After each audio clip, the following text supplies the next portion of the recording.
Let's talk about the most talked about thing in the New Testament and the most contested thing in Christendom, money. Let's talk about money. Yeah, let's talk about money.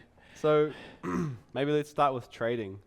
What is trading? How did you find it? How did you learn about it? I discovered that when someone's speaking and there's revelation in what they're saying and it impacts my life, I'm going to engage in it right there. And instead of gifts and giving and tithes and offerings, I'm going to trade into what they're saying as a way of giving to Yahweh, but to the revelation that is now being released. And I found that when I did that, it only increased. And there was instant fruit from it. It's the most contested thing out of every spiritual weird thing that I've ever taught. If you were to take that classic weirdest stuff and take this is the Still thing that trading, is burnt and created so many issues for people because of the issue of responsibility.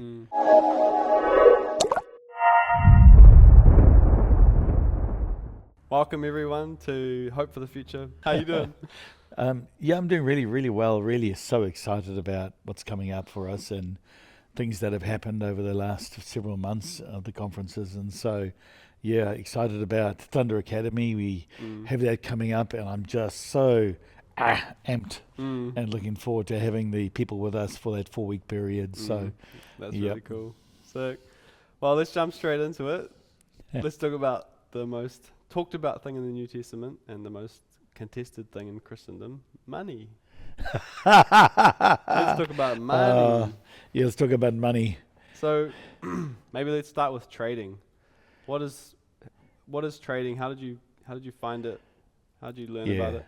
I think before we talk about trading, I think we need to talk about Mammon. Okay. Because so many people consider money Mammon, and it's actually not.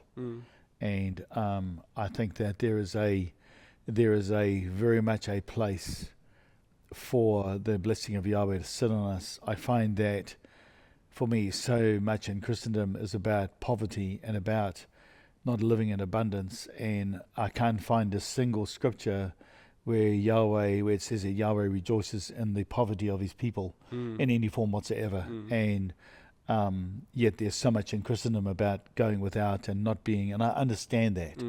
I talk about it in the vein of the opulent display of wealth, and eventually we're going to get into talking about my rings and why I wear them.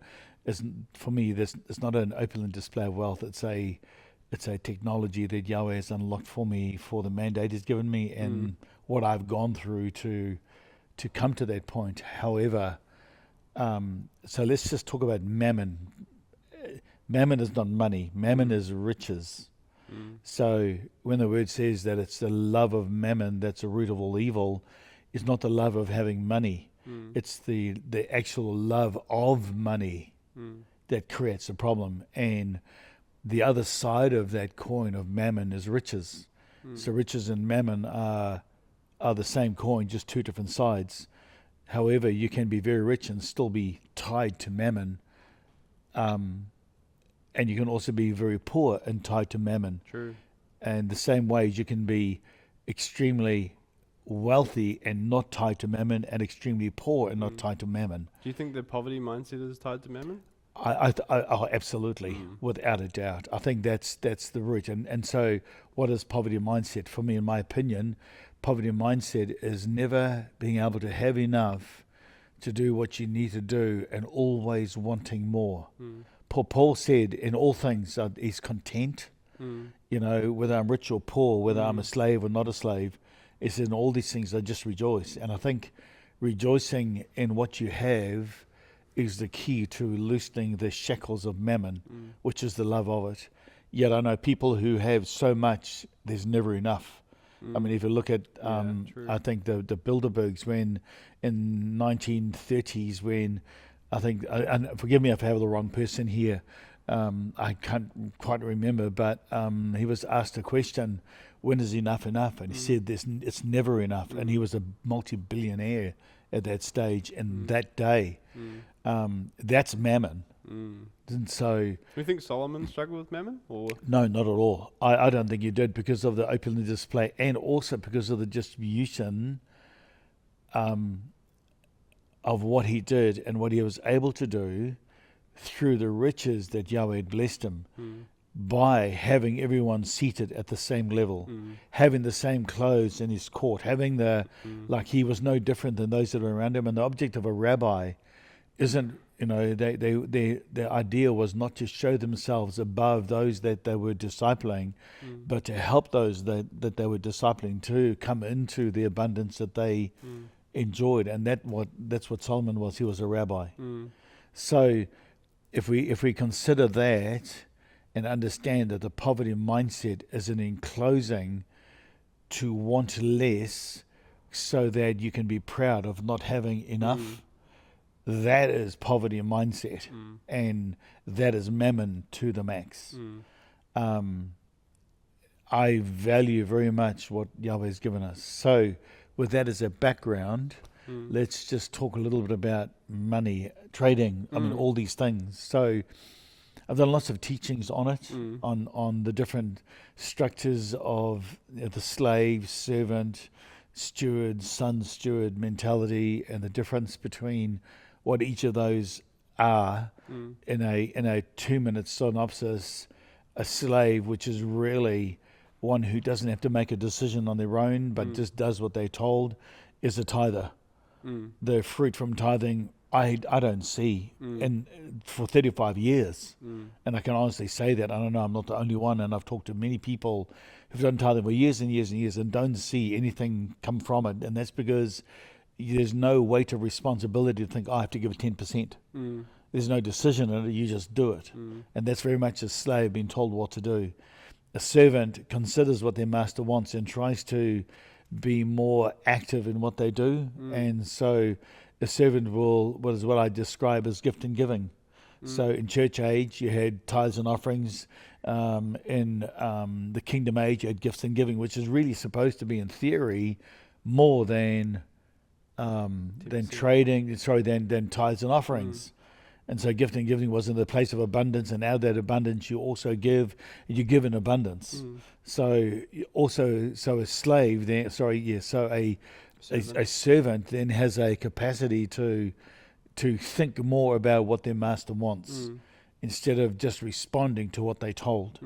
So they and being a servant, you learn how to steward. But a steward really is what I would describe the Melchizedek age, which is really trading and leverage, where it's actually you're now learning that what you have isn't yours, that you now are accountable for every single thing. So the issue then isn't how much I give, the issue then is how much do I keep. And that's a responsibility then on you to consider everything. And so, like, can you live off 10%? If yes, then why aren't you giving the other 90 away? And I don't mean to make yourself go into poverty. I'm just mean as if you expect Yahweh to live off 10%, what are you doing? Do I then engage with off gross or off my net income?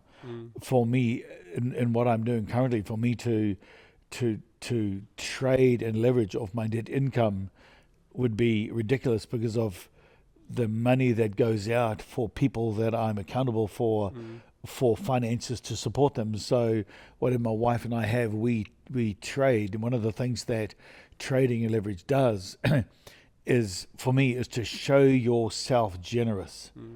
Blessed is, some people say it's better to give than to receive. Well, I do that, but I do it I don't want people to know what I'm doing. It's got nothing to jolly well do with them. And so people would sometimes look at me and go, oh, you got this. Well, yeah, but you should see what I've done on the other side that you know nothing about. And I never see it, and it's none of their business. No, that's exactly, absolutely. And so, before we continue, can you give me, or can you reference, or is there spaces in the word that you've have reference for servant, slave, servant, son mentality in terms of the? Yeah, all of that is in the hour-long teaching. So, if we look at a scripture that is very closely connected to it, the word of God will come forth and bring forth some 30-fold, 60-fold, and 100-fold. 30-fold slave, 60-fold servant, 100-fold, which is son, steward, but 30, 60, 100 is not actually quick mathematics. It should be 30, 60, 90, 10. So that because the 10% is woven into the final 40% that is made up to the 100, it can all be seen as those that are responsible. And again, I've done teachings to break all those down to go from good, acceptable, perfect, commanded blessing, the slave, servant, steward, son, steward blessing, which is the multiplication of 1,000-fold return, which is where you sit in the blessing of Yahweh without now the work that has to be done to receive that blessing, and where the sower will overtake the reaper. If you want to know where those teachings are, click this right here and you can find them on sonofthunder.org. Continue. Yep. And so if we look at trading, I began to realize in my journey with Yahweh that as a son, we are the owner of everything in our Father's house. Yet we still treat it like our Father owns it and we don't have access to it. And so for me, it's just not being arrogant now. If we look at the parable of the two sons, with the son that stayed at home, when you see he asked his father, he said to his father that, this son has come back who was a vagabond. You're now doing a fatted calf and you're celebrating his return. And why haven't you done that for me? I don't believe that young man was even a son. In his attitude, in the way that he didn't consider what his father had as his own, and it was his inheritance. And his father said to him, do you not know that all that I have is yours? All you had to do was ask. And I think that we live in that conundrum of, this is all Yahweh's. We don't know who we are, so we don't ask right, and therefore we don't receive because we don't know and don't even understand what we have. And so I realized that there was a way to negotiate with Yahweh, and this is where trading started coming in. It's the most contested thing out of every spiritual weird thing that I've ever taught. If you were to take that classic weirdest stuff and take this is the thing that is burnt and created so many issues for people because of the issue of responsibility. And so and also, like, I've sat in churches on the boards and we've worked out how much an average person can give through tithing, whereas if you have trading you can't set a budget, so you need the tithing. So there's all these little, that was 15 years on a church board, and so there's all these little things that I found really disgusting personally.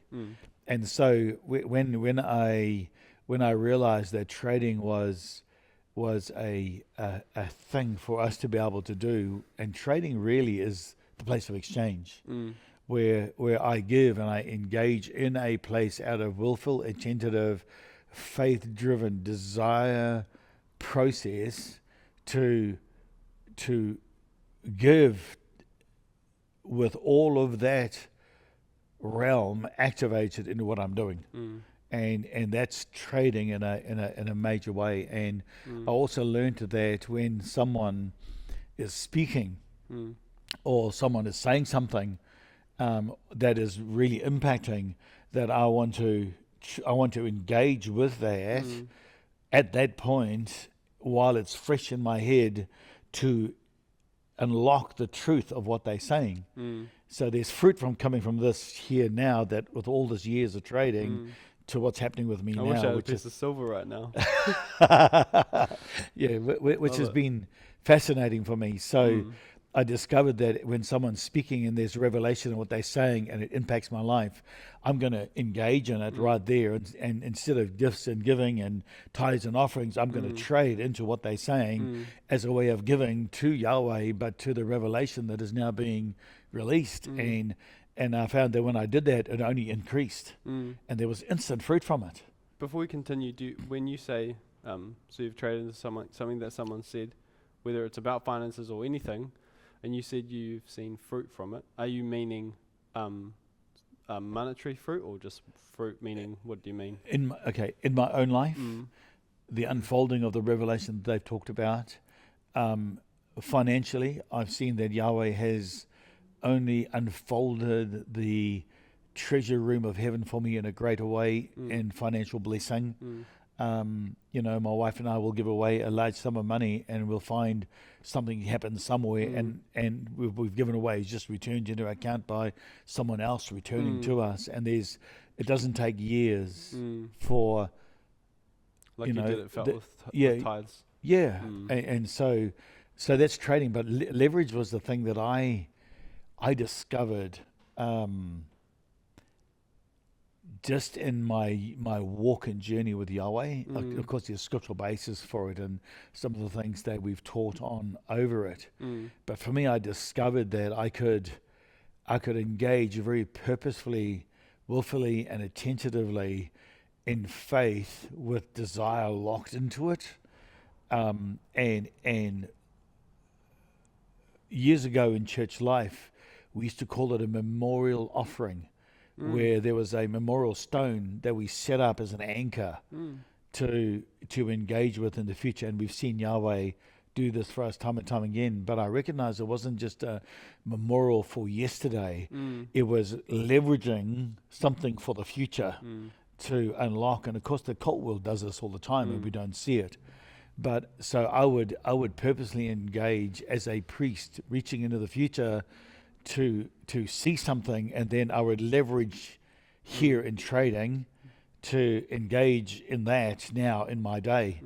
And I realized that we could move almost like the chessboard of heaven to our advantage when we did this with Yahweh. Is this when Abraham was trading in Isaac and Jacob were present? Correct. Is that when it was based off? Absolutely correct. So if we look at, that very scripture you've talked about there is also very fascinating in what went on transgenerationally. So really the future was with him when he was doing that. And so we'd call about it as tithe. Well, you've got to remember that's the first time tithe was talked about, when he gave that. And so everyone lays the fabric of that. I'm not caught in that.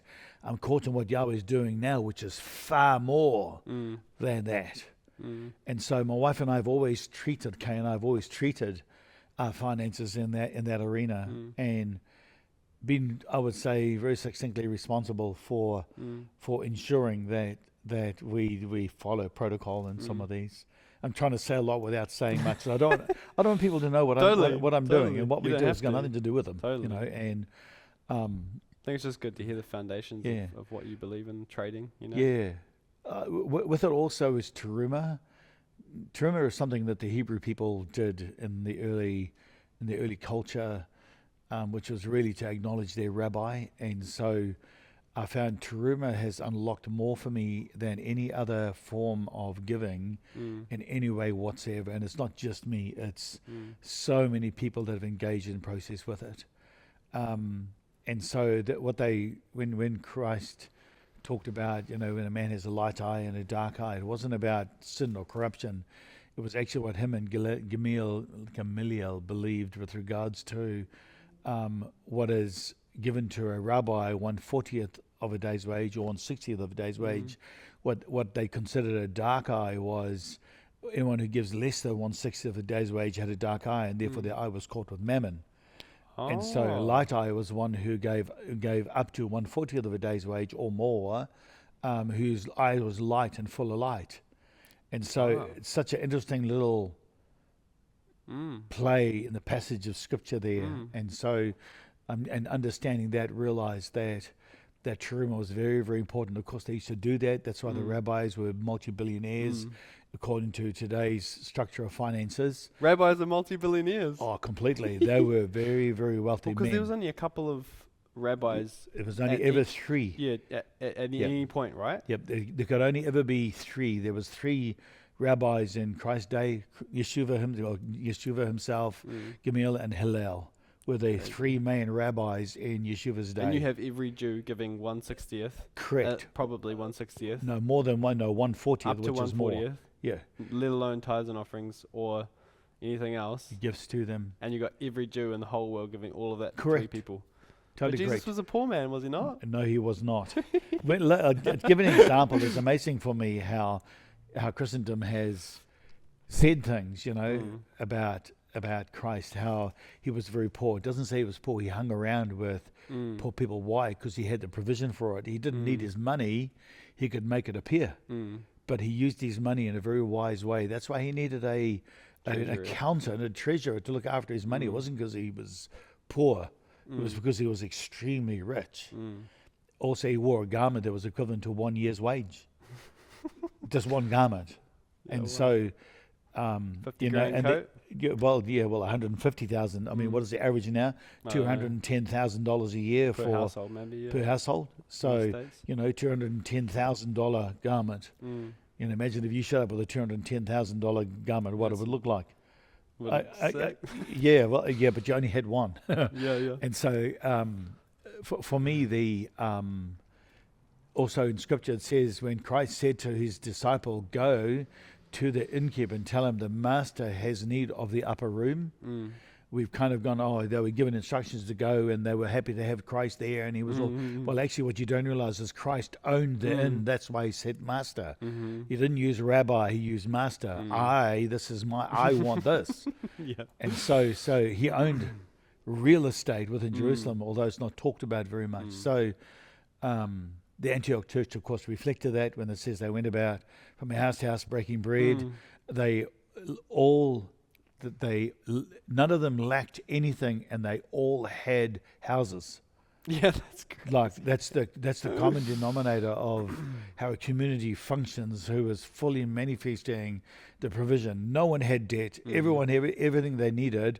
That's why people were bringing that stuff, the trading, to the apostles' feet. That was the first record of trading, when they laid their gifts at the apostles' feet.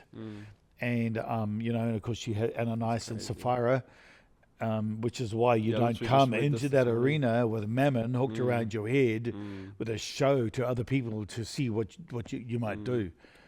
You do it privately. You do it because purposely, with intent, and so that the audience of one watches.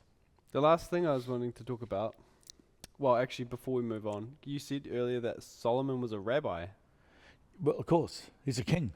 True. Does that mean he's a rabbi as well? Any Yes. king was a rabbi? Yep, because they looked after the people of Israel. So was he included in the one of three, or was I don't know who the other rabbis were in Solomon's day. Right, I guess it doesn't say, right? Yeah, no, it doesn't say. I have no doubt they could probably find out in history, but a king is considered a rabbi. He's the ruler No way. of the nation. No wonder why Caesar and stuff was so salty at Jesus. Absolutely. Yeah, I guess that's true, eh? So really, like, that's why he's the king of the Jews. But we don't see that when we look at Solomon. Solomon was the king of the Jews. Yeah, true. Yeah. Fascinating. I really love Solomon. Like, as a personal person, I spiritually and in Yahweh's world and realm, in the mountain, some of the seats of government that I've been involved in, I've met Solomon. I've met him as the king. I've also sat with him as the man who failed, and have had conversations with him about his failure, about what he did and why he lost what he had, and the very slow darkening of his eyes to Yahweh's world to focus on the physical world, and then losing everything, and then finally coming to the point of repenting and saying, "Vanity, vanity, all is vanity." And then seeing him after that. It talks about how Solomon was as rich after as he was before, but there's no very much record of what happened after. And then seeing the man that materialized out of the brokenness from that has been amazing. Wow. Also to speak with the king and the glory and everything that was there. So to see the same man in his personal life and then in the rulership life, and in the end how both complemented one another. How did you deal with those 2,000 concubines? I'm not even going to go there. I don't even. It's not even in my thought process to deal with it. No, fair enough. Yeah. As far as I'm concerned, one wife is all good. Yeah. Last thing that we haven't covered, maybe that I've heard you talk about and I've seen you implement is, and me and my wife and a lot of people we know implement as first fruits as well. Yep. So, can you talk about that for a second? First fruits, you have to go all the way back to the Lord first mentioned. The first time first fruits was ever talked about was in Genesis, when Abel bought of the first fruits of the land. of course, there's a spiritual reason behind all of that. But if we look at things in a practical way, first fruits is really Terumah, which is 1/40 of the day's wage. You'll always find in the natural world, 1/40th of the fruit will ripe first before the rest will ripen, and it all happens in a day. Suddenly, the first part of the fruit is suddenly ripe. That's the part I've given as Terumah to the rabbi. Why? So the rest of the bush can be blessed with the abundance of the record of the overshadowing of the rabbi. Wow. So first fruits is very, very important. And so my wife and I have purposed in the same process to sow that and to give that. And so when the first fruits of our increase comes, like, you know, when something new happens and we get our first payment that comes through, I don't really care whether it's $500,000 or whether it's $300. It goes out to people that we consider those that have input into our lives. Man, the amount of times Tiff and I have done first fruits, and it hurts sometimes, the first payment especially, and you give a portion of it. I didn't know it was a 40th. That's cool to know. But we've, like in the past, like when I started drum tutoring, I gave the full first paycheck away, and the amount of times that the money has come back the week of is crazy, man. Yeah, it's nuts. I'm like you. I start to That's crazy. Get really excited about watching Yahweh do that. We've done the same. We have given the whole first paycheck, first whatever away. You know, our latest escapade is with the YouTube thing that's happened. Oh, true. Oh, yeah. And so for again, I consider the first thing the most important, and to recognize that this is from Yahweh. Yahweh owns it, and it hurts. But then a month later, we've doubled it. Yeah. And I'm like, okay. So again, we will pursue to do. If we don't need it, then we do other stuff with it. And so, it's very cool.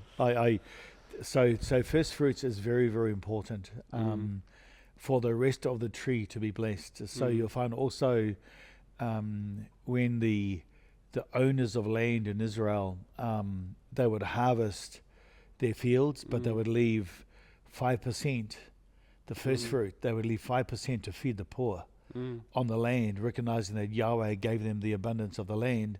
And that's why people could go and glean in the fields. Man, is this I just read the story, got goosebumps. Is this Ruth? Yes, correct. Oh, man. Ruth and Boaz. True, so that was the first fruits of the farmer. The farmer were given to the poor.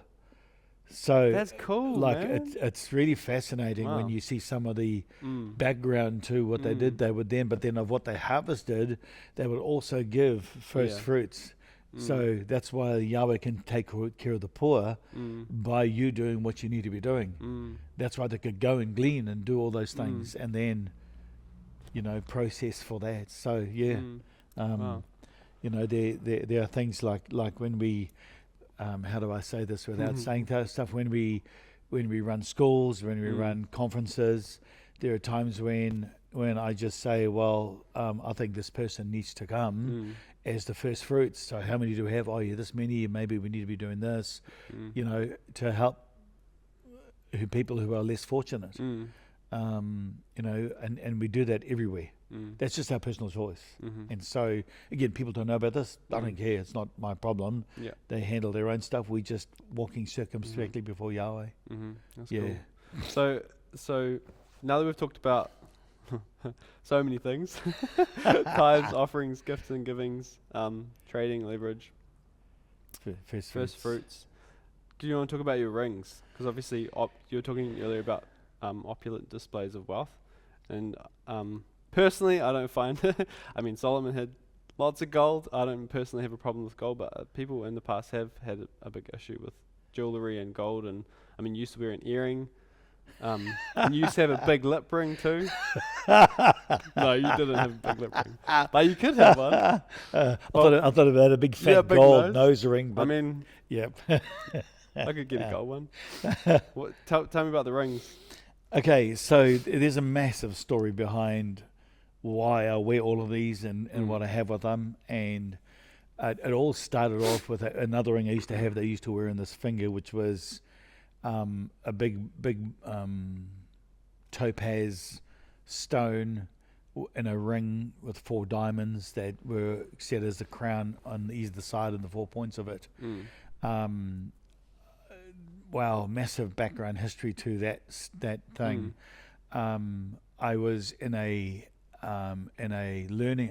How do I describe this without sounding too freaky?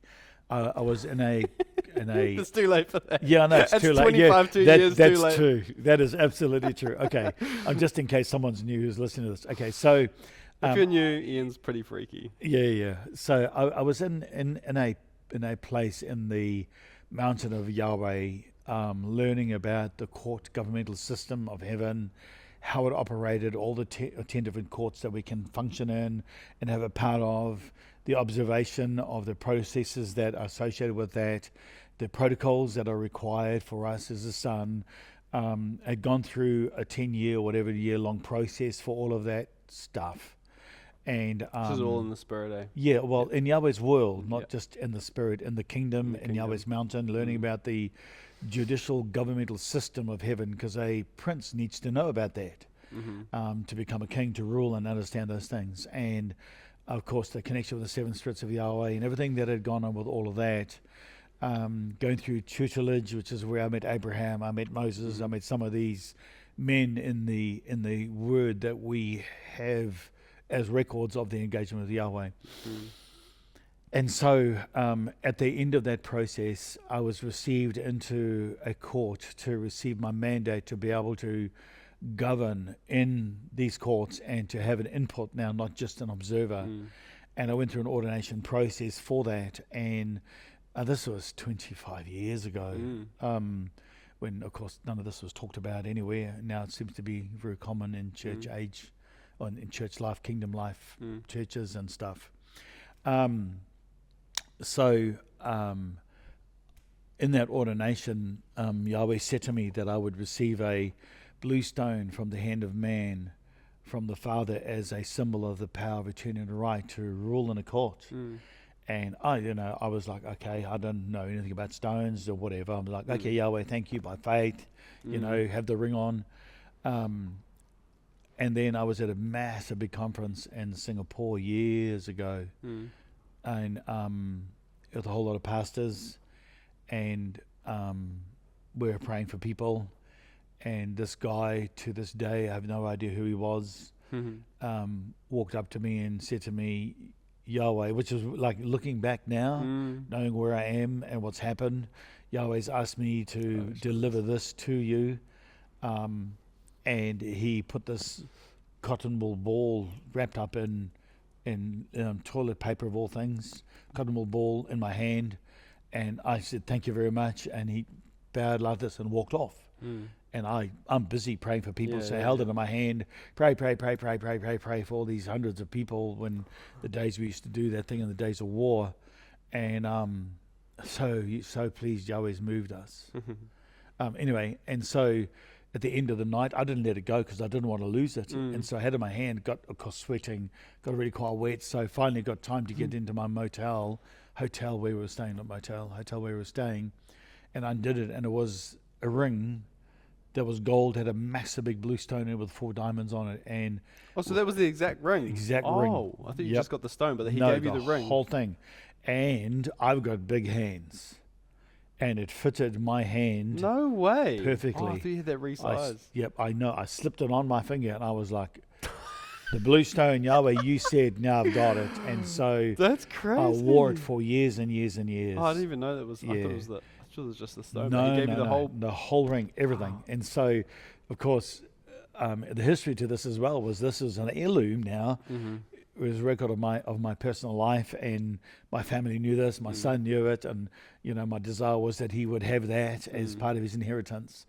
And I was at a conference with Marius in Connecticut, in our annual conference that's we've just been in Nashville, and you were there in the meeting. I think it was Canada, wasn't it? No, it was because we were with Dale. No. Dale was at the conference. Oh, okay. And so Marius was speaking, and that morning, Yahweh said to me, I want you to trade the ring to this man, Dale. And I was like, no, I'm not going to do that, Yahweh. And so we went through an argument, and that's all Yahweh's asking for. It like, are you prepared to have a discussion as a son, rather than just be a slave and a servant going, yes, master, yes, master, yes, master. So I said, Lord, you gave this to me. It's mine, and it's my inheritance, and it's for my family. You have no, like, I'm happy, but like I'm really not happy. And we argued back and forth, and he just said, okay, son, that's your decision. And I said, Lord, thank you. I'm happy that we can do this. This is my family inheritance. And so that was great. That was the morning. In the middle of the morning, I think it was the second session, we were sitting there, and I was listening to Mara speak, and Mara started talking about trading. And I'm like, we weren't supposed to be talking about trading. And he goes like, everything's tradable. And he looks at me and goes, except the rings. Hey, Ian. And I was like, you've got to be kidding me. So right at that, so I just started crying. And Marius was looking at me going like, Ian, and he actually said, Ian, are you okay? I'm like, yeah, I'm good. I'm great. I'm great. Yeah, I'm great. Yeah, I'm great. And so right at the end of the meeting, Marius said, Ian, do you want to say anything? So I came up and said, listen, Yahweh's been talking about me. I went through this process, and Yahweh asked me to trade it. And of course you were there, and you were bawling, and everybody was talking, and I got Dale up, and Dale couldn't like mind blank. And he couldn't believe I was going to give him the ring. Why? And so I took the ring off and gave it to him. And the thing that happened with, see, this is where trading comes in. I went from giving, Lord, I'm willing to give this ring away, to I'm trading this now, leveraging my future in this trade of not only the hard things, but of the good things, the blessings you've given me. I'm leveraging my future now. And when I gave that ring away, Yahweh said to me so clearly in the realm that I was in that trading process, now that you've even been willing to trade that which was good, I can now give you everything. And that started thus. So let's talk about these. So another 5 years passed, and I went through another ordination. And for those who can see that in the camera, that's a crown. Oh, true. And I went through another ordination after a whole lot more things, to be positioned in another realm, in a seat of government. I've talked a little bit about some of this, about being displayed in this, what I used to call the Galactic Council. It's not that anymore. It's actually the Celestial Council. I discovered that 5 years later, which I've then also corrected publicly, saying I was wrong. This is what it actually is. Not afraid of doing those kind of things. I have another one coming up, or the other one that's just been in the conference in Nashville. And so I received a ring as my ordination ring, as a seal, and to be able to sign things off in Yahweh's world through the responsibility that I've been given. And I was in America, and somebody comes up to me and said to me, Ian, I saw your ordination. And I'm like, rubbish, absolute rubbish. No one was there. That's okay. So then in my brash, I said, okay, well, if you saw, tell me what you saw. Because like, I'm not going to have people's spirituality trying to make something they're not. Because so many people do. They have a wrong face on, trying to impress. And I don't need that. I'm spiritual enough. I don't need other people's spiritual stuff. Unless you're at a table talking like this. And so, anyway, so he started to describe what went on, and to the very colors of the things that happened. And I was like, this, you saw. And he says, yes, the reason I saw it's because Yahweh wants me to make you a ring. And the ring was the blueprint. It already had the design. The stones were already cut in the design. I was there when he gave you the stones. Yeah, and so, so that's that ring. And so it's 2 ounces of gold inside that ring that is there. Again, stones cost me nothing. Gold was already given to me through other people's trading. And I unfortunately, with my wedding ring, I dissolved gold over 10 years. I'll need to replace this ring because it will get thinner. And so what happened over a 2 year period, when that angelic realm was open and the stones were being released on the like earth as signs and wonders to people. Ages ago. Ages ago. That stuff was happening with me, around me, in meetings. It's where we got your ring. Well, you saw it. You were there when it all happened. And so Yahweh, that angel, gave my wife 5 diamonds that were for her to show her a sign. I didn't find them, she did. One of them was in the center key on her computer keyboard. Another was in the middle of the floor. Another was on the table. Another was on her pillow on her bed. And I can't remember where she found the other one. But there are 5 1/4 diamonds, stones. When my other wedding ring died and got so thin it became a problem because I would bend it all the time. My wife had designed it and had a new one made with those 5 stones in it for the 5 members of our family, all in the fissure and the wound of Christ, hiding in another realm. So sweet. And so she had that designed and made for me. This one here is a copy of my inheritance ring from my grandfather. Unfortunately, I lost that ring. I was so gutted. I was at the gym, took the ring off, put it in the center console of my car. When I took the keys out, the ring must have been on the keys, and I lost it. And so I had a photo of it. And when I lost that ring, somebody gave me a 1 carat Namibian fingerprinted diamond as a trade from their treasury in Namibia to me. The guy owned a diamond mine, and so I had that stone given to me, and then Yahweh spoke to me and says, "Why don't you create one of the same design as your grandfather did?" So I did exactly that. With why is your grandfather so important? Okay, good question, Grandad. Oops, wrong finger. That's going to be a bit of a problem. No, it won't be. Pull it up. Oh, that was very close. We're going on the wrong finger. If I'd done that, it would have been a few problems. Okay, so why is my granddad so important? My granddad is a full-blooded Hebrew. And I have memories of him, which I have a painting of that somebody did for me at a conference, holding a book in his arm, with his hat on, with his beard, black coat, doing this against the corner of his wall. So there are memories of that. And he was a Hebrew jeweler. My generation line goes all the way back to the priests in the temple who looked after the precious stones of the treasury, of course. That's why we're so obsessed with jewelry with jewelry. gemstones. And so Grandad was a very important figure in my life in that. Didn't know until many years later, and didn't uncover that. When I got born again, and the things that Yahweh was doing in the first 6 or 7 years, I wrote him a letter saying, "This is what God is doing in my life. This is what He's shown me. This is the value of the scroll that you carried, the family stuff." I wrote him and sent him that letter. And was he still alive? He was still alive when I sent him that letter. So there's a really interesting little process for this. I never heard the story. I did not know that he kept a letter. I didn't even know that he received it because I received nothing back from him. 5 years later, after sending him that letter, he passed away. And we got a letter from the nurse who used to take care of him in his daily walks when he died. And he used to sit on a specific bench. In the park. And was this back in South Africa? In South Africa. And he would get her to read my letter to him. Oh, man. And so every day for 5 years, he had read that letter. And she was in the middle of reading him that letter when he died.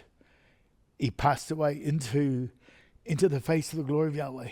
And so was born again from the letter, like all of this stuff. Yeah, I've never heard this story before. Yeah, I've never, it's just something that's been tucked away. But so that was why Grandad was so important. Not only like when I got born again and I discovered the different scrolls in my life that were vying for me to become this being on the face of the earth. One was the the occult realm into all of my genealogy through my father's line, and then all of my genealogy through my mother's line, Shaker Quakers, godly, Jews, Hebrew people, godly, fearing people. And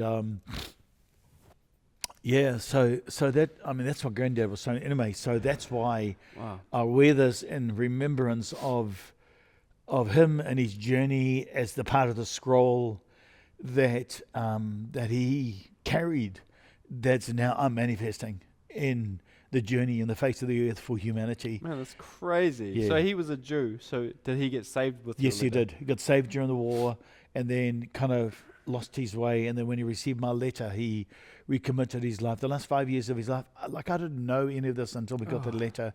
Last 5 years of his life, he was reading the Word, engaging with God, finding stuff, and then reading my letter, because that's what opened the door.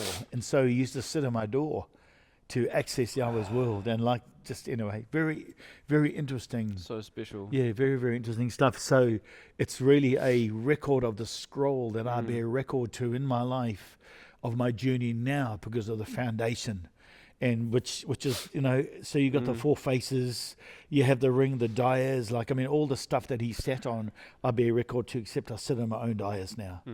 And so let's talk about this. So this cost me nothing other than to have it remade from the gold that was given to me, and from, like, I only wear the best gold I can on my fingers to the most carat I can on my fingers, from the gold that I give to the jeweler to make my rings. I won't have light stuff. And so I'd gone through another process now after trading this ring away, my blue one, which is now this ring, which has replaced it. I went through another kind of process into the Sanhedrin of Yahweh's house. I've never talked about it openly, publicly, about what happened in that ordination. You don't have to do that today. No, I won't, because it's just too precious to me. However, I was given a specific dais, which is the platform that your governmental seat sits on. Given a specific dais with a specific pathway of platform that goes to the dais. On this ring here, I have 13 stones on one side, 12 in the other, to symbolize that I'm sitting in between the 12th age and the 13th age on the sapphire paywork of stone, where I now have revelatory information from that I now bear record to and I'm responsible for. So in wearing this, it's about my responsibility in my Father's house. Every time I look at it, I reminds I am responsible for what I do, how I do it, and when I do it, and what I do. And the first one of these stones that has ever come out is the one that's now in the 13th tribe. The other one that has been delivered, which is the second stone out of the 13, has been delivered to our Maori people 2 or 3 months ago at a conference at Apotiki. And which is like, so I have another 11 stones yet that have to come in process, in time, in whatever, for me to complete my journey. I know the 12 ages, and I've walked through them all. That's a long journey. Yeah, so whatever it takes. So also someone gave me the stone, traded it to me. It's a 1 carat trillion diamond. These sapphires are from my wife, the natural sapphires that she had in a piece of jewelry that she'd never wear. And I asked her if I could have them, because I needed natural sapphires to make my sapphire paywork of stone. And so, it's just, it's very fascinating. Specific reasons, eh? Yeah, and so that's why I wear them all and have them all on my fingers. And it's not because it's an open display. They haven't cost me anything. So how can I say it's cost me lots of money? And the same thing with this. This is one ounce of gold that's inside there. That was given to you? It was given to me. Everything's been given to me. And again, so the only thing it cost me was to have them made, and that's not an excessive amount of money at all in any way whatsoever. So, yeah, that's why I wear them. And I'm very protective of them. And I know that at this point in time, I'm not going to say I'll never. I know that at this point in time, these need to stay with me until I've completed my journey, or until the part of my life is completed in those areas. So, yeah, that's why I wear them. Beautiful. Cool, man. Wow. I never knew about that Grandad story. That's been hidden for a few years. Yeah. I've never really. I mean, it hasn't come up in conversation, and so Kay knows about it. Yeah. And so she was there when I received the letter, and so you guys are only. You must have been 30, younger than me when you got that letter. Yep. Because you married 10 years or whatever. Yep. Saved 10 years. Saved by the time 10 years. 30. Yeah, about 30 years of age.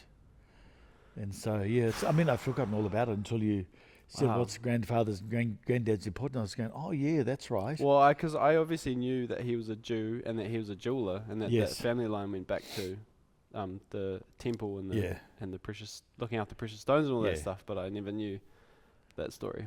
Yeah, it's a lot of the stuff is just in the annals of history, and until someone asks a question or we in conversation, you know, I don't even think I think maybe I've shared that publicly once. I can't remember. Yeah, so cool. It's so long ago now. Beautiful. Yeah. Wow. Special. Just all part of the journey. Special as, man. Let's talk about Thunder Academy is coming up in a few months. Wow. I think we're July, May, and Thunder Academy is in just a couple months. Why don't we talk about why did you start Thunder Academy? What is it? Okay, so because I'd spent so many years, you know, doing between 30 and 36 conferences, averaging 34, 35 conferences a year, traveling for 5 months of the year.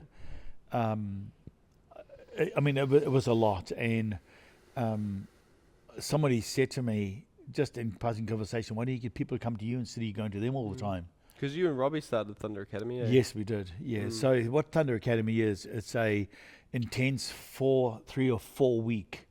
It's now 3 or 4 week. So this one's a 4 week coming up.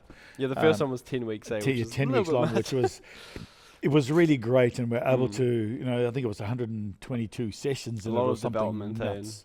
But we found that a lot of people could only handle 4 weeks, and at the end of 10 weeks, they were so messed up.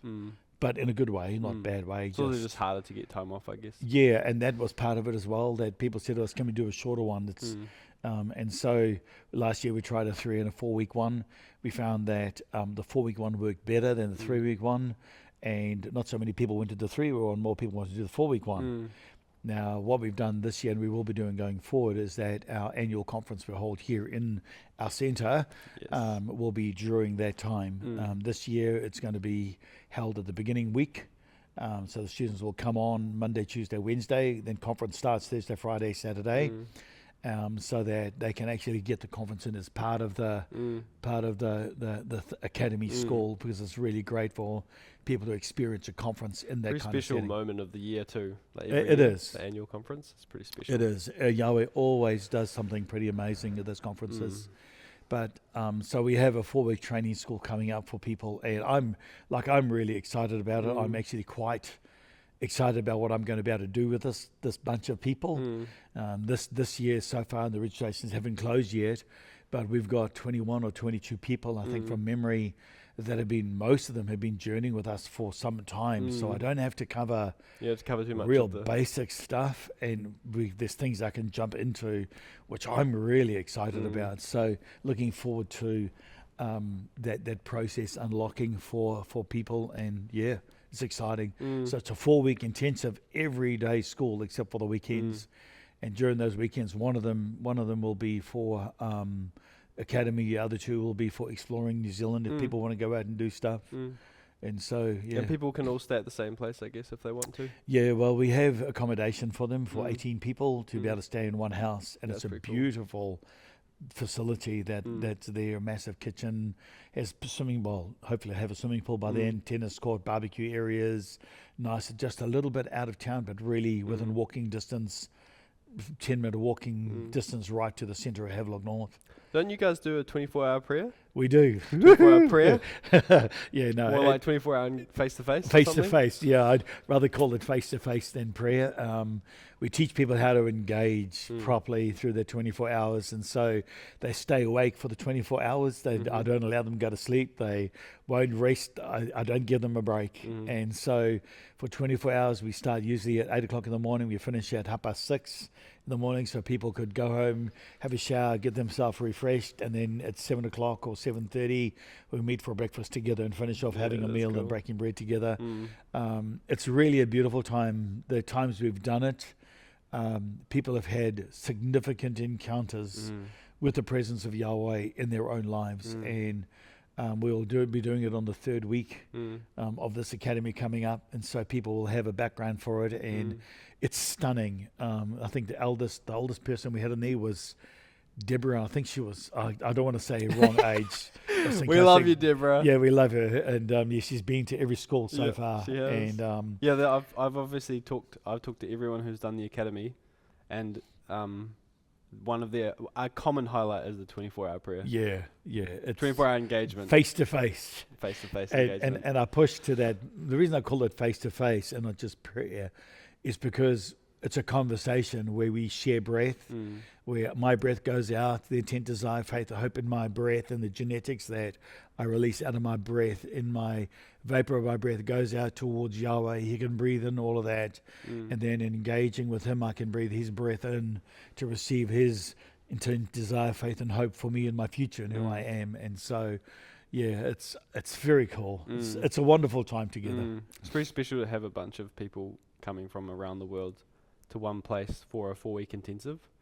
Obviously, we have these intensives around the world, like Nashville that we just had, and May is that kind of thing. A lot of people come from all over the world. Same for our conference, I guess, but a couple of days is very different to 4 weeks. Correct. And also in person that's the other thing that I've talked to everyone who's done the academy in pretty good depth, and they've all said that it's so different being in person than it is on Zoom calls. It is. Yeah. It seems to me that when sharing breath. Yeah, well, it's also more than that. They come into my personal space, which the canopy that I engage with to overshadow what we are doing with in locality. I'm having to learn how to do it over the earth with Zoom, and I think COVID forced me into that process. But it's just an expanding of lifestyle. But when they come into that space, there's quite significant things that happen in the atmosphere of what goes on. And especially in this space too, right? Yes, absolutely. With the old mate. From our first podcast, yep. Go watch the first podcast if you haven't. Dad talks about there's this big spiritual being up here. Is he still hanging out? Yep. That's pretty cool. Well, we've actually been talking for nearly an hour. Wow. Well, one question, but I wanted to just do a couple of quick fires before we finish up. Possibly try and keep them quick fire. Yep. Favorite angel and favorite being that you have met or engaged with? I think, recognizing that there's lots of relationships, and you build relationships with the angelic beings that are assigned to you. They're not just there to serve you or your slaves. They serve us at the table of Yahweh while we are here in this creation. It's their place of service for Yahweh. It's not their realm of living. It's their place of service. And so I call this the angelic realm that operates here. So I think for me, I love the ones that I'm personally connected to. To be able to find a favorite amongst them, and if I look at Christ, he had John, then he had his 3, then he had the 12. I think I'm kind of a little bit like that. I really like the one that's inside this house. I love its persistent engagement whenever we come in, and its acknowledgement that we're here, the building of a relationship, why I'm here, why we're here, what its role is over the scroll of the record that is here. I think one of the, it's hard to take a favorite because they all have their own character. I really love, there's an angel that's name is Shalom that sits in the scroll of the cube that Yahweh gave us for the 13th age. It's assigned to that scroll, and its name is Shalom. And terrifyingly, amazingly strong, very humble. They all are. because they reflect the glory of Yahweh.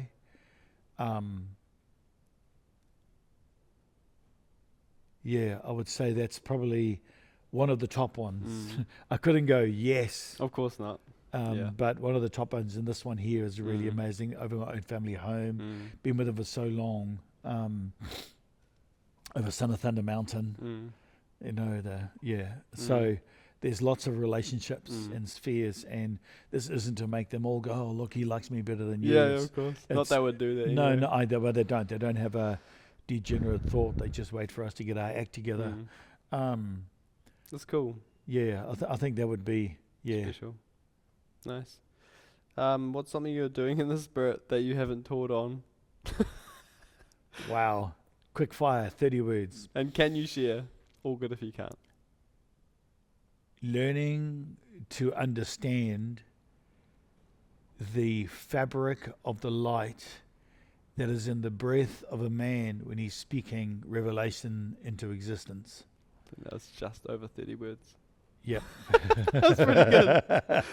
Cool. Yeah. Digest that one for the next 5 years and then we'll hear about it then. Yeah. Learning about the windwalkers and how the revelation of the heart of a man is carried to open up the doorway for us as sons to see beyond the man into the voice of Yahweh that's speaking. That happened to me on the weekend at a potiki. Just, you know, when this lady asked me a question, I went to answer her from scripture to read the scripture, and in her breath was a question from Yahweh. If I hadn't been aware of that and that realm that opens up the coalescence together of how to materialize substance, I would never have seen it. I would have missed it. And in her breath was the question from Yahweh: are you paying attention? Consider what you say. And I would have missed it if I hadn't been trying to figure out how all that operates. Cool. And I know there are people, even from this conversation, now people are going to start talking about this, and that's okay, but please don't be stupid with it. This is not at all to make you seem to be spiritual. It's a lifestyle of union with Yahweh. Love it. What's a dream that you'd love to see come to reality? A dream. So if I was to take out one of the dreams from the womb of the morning that I engage with on a very regular basis to incubate it, it's for us together as a body of people in the earth to be able to meet together in the air with Yahweh in the realm of his kingdom, in an amphitheater where we can share Gnostic light language together, to coalesce together to build a dream of Yahweh's for the earth. Yeah, I mean, I've heard you talking about a version of that for like 20 years. Yep, that's a hold dream. On tie-day. Yep, that's a dream. It's a peg, very slowly, like with Ariel, very slowly, we're starting to dream some of that stuff. Like we can do this as a worldwide body of people to gather together. Let us go up together to Zion, where he will teach us of his ways, where he will be our God and we will be his people. And so, that's a scriptural dream and a thing that I've had in my heart for years and years and years. I can remember first going there and it was empty and my heart broke. And this was years ago. I remember you talking about this when I was a young teenager. Yep. 20 years ago or something. Yep. Crazy, man. Well, lovely chatting with you. This is hope for the future, and we'll see you next time. Shalom, everyone. Great to have you listening. Shalom. Enjoy it. Shalom.